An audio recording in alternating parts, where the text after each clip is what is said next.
Rahasia untuk benar-benar memahami keterbatasan terbesar AI. Apa jadinya jika rahasia untuk benar-benar memahami keterbatasan terbesar AI tidak terletak di Silicon Valley, melainkan di Yunani kuno? Kita semua terobsesi dengan apa yang bisa dilakukan AI. Mengemudi, menulis puisi, bahkan mendiagnosis penyakit. Tetapi, hari ini kita akan berfokus pada apa yang tidak bisa dilakukan AI, dan mengapa. Kita akan menyelami metafisika karya Aristoteles, sebuah teks berusia 2300 tahun, untuk mengungkap mengapa konsep-konsep seperti substansi dan potensialitas secara fundamental masih menantang kecanggihan kecerdasan buatan saat ini. Meskipun ada kemajuan luar biasa, AI modern terutama model bahasa besar seperti yang kita lihat hari ini masih rapuh.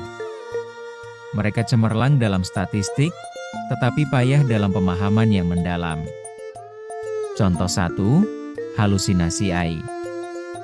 AI mengarang fakta, bukan karena mereka ingin berbohong, tetapi karena mereka tidak memiliki pemahaman substansial tentang kebenaran. Mereka hanya memprediksi kata berikutnya yang paling mungkin. Contoh 2, generalisasi yang buruk. Ubah sedikit konteksnya, dan AI akan gagal total.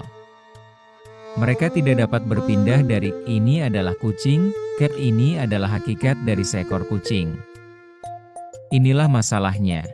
AI beroperasi di tingkat aksiden data, properti, korelasi. Sementara manusia beroperasi di tingkat esensi makna, tujuan, dan apa sesuatu itu sebenarnya. Disinilah Aristoteles masuk. Di abad keempat SM, ia menulis tentang struktur realitas, dan ia memberikan kita kosakata yang tepat untuk mendefinisikan kekurangan AI. Kita akan fokus pada dua ide utama dari metafisika. Untuk Aristoteles, substansi adalah hal yang mendasar esensi inti yang membuat sesuatu menjadi dirinya sendiri. Kucing adalah kucing, meskipun kita mewarnai bulunya menjadi biru atau memotong ekornya. Substansinya tetap. Untuk AI tidak memiliki akses ke substansi. Mereka hanya melihat properti atau aksiden bulu, 4 kaki, meong. Jika Anda menunjukkan kepada AI gambar yang dihasilkan oleh AI lain yang memiliki semua aksiden, kucing, AI akan setuju. Tetapi ia tidak tahu mengapa itu kucing, hanya bagaimana tampilannya. AI dapat mendeskripsikan, tetapi tidak dapat mendefinisikan secara mendalam. Mereka adalah ahli dalam aksiden, tetapi buta terhadap substansi. Potensialitas adalah apa yang bisa dilakukan atau menjadi sesuatu. Misalnya, biji ek memiliki potensi menjadi pohon ek.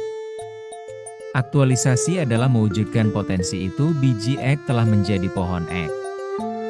Untuk AI ada dalam keadaan aktualisasi yang konstan dan terbatas.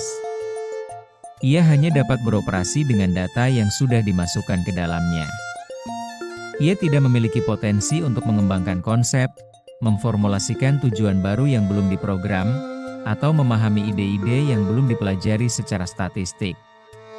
Manusia, di sisi lain, memiliki potensi untuk belajar, beradaptasi, dan berkreasi di luar data input yang ketat.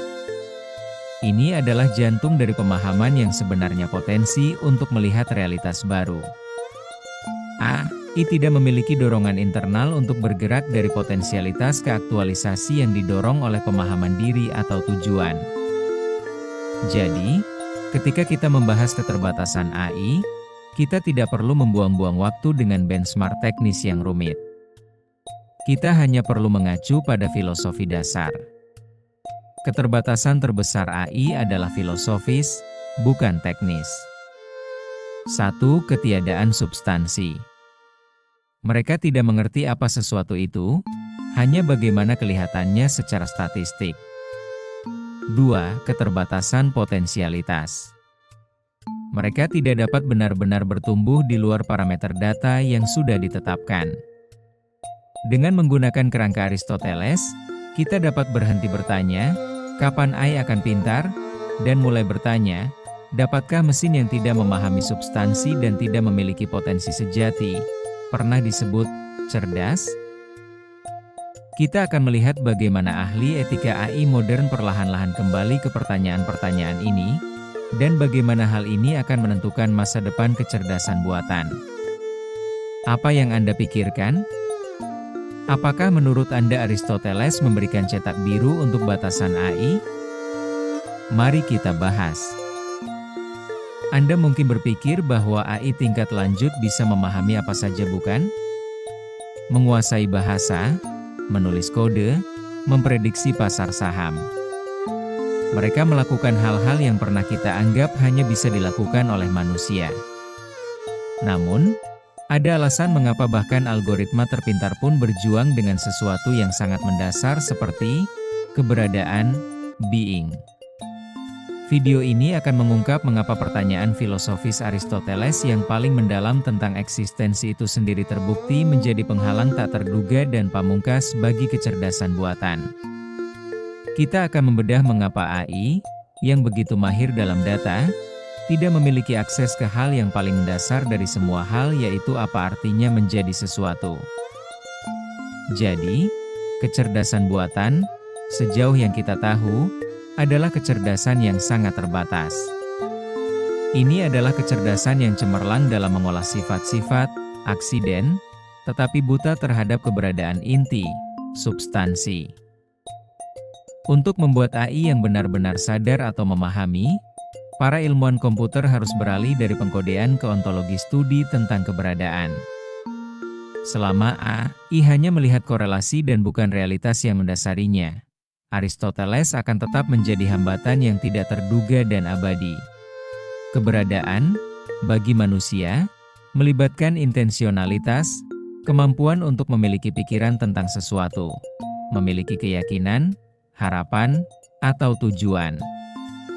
AI memiliki tujuan yang diberikan, misalnya, memenangkan permainan, menghasilkan teks, tetapi tidak memiliki tujuan yang dipahami sendiri. AI tidak ingin menang, ia hanya diprogram untuk memaksimalkan fungsi utilitas. Ketika manusia berkata, saya ada pusat kesadaran, subjek yang mengalami. AI adalah koleksi objek, kode, data, algoritma, tanpa subjek tunggal yang dapat mengklaim pengalaman eksistensial. Jika Anda menghapus satu bagian data dari AI, ia tetap AI. Jika Anda menghapus kesadaran dari manusia, ia berhenti menjadi manusia. Keberadaan manusia adalah tunggal dan substansial. Keberadaan AI adalah distributif dan aksidental. Kesimpulannya, AI adalah mahakarya komputasi, tetapi ia adalah entitas tanpa ontologi. Kita tidak perlu takut AI akan mengambil alih dunia. Kita perlu menyadari bahwa AI beroperasi di dunia yang berbeda dari kita, dunia korelasi. Sedangkan kita hidup di dunia realitas substansial. Dan selama AI hanya mampu mengolah bagaimana sesuatu terlihat, dan bukan apa esensinya, AI akan tetap menjadi alat yang brilian. Tetapi secara filosofis, ia tidak pernah bisa menjadi diri yang utuh. Pertanyaan utamanya bukan lagi, apa yang bisa AI lakukan? Tetapi, apa artinya bagi kita, para substansi sejati, untuk berbagi planet dengan aksiden yang begitu cemerlang? Menurut Anda, apakah AI suatu hari nanti bisa mengatasi batas filosofis ini? Beritahu saya di kolom komentar di bawah.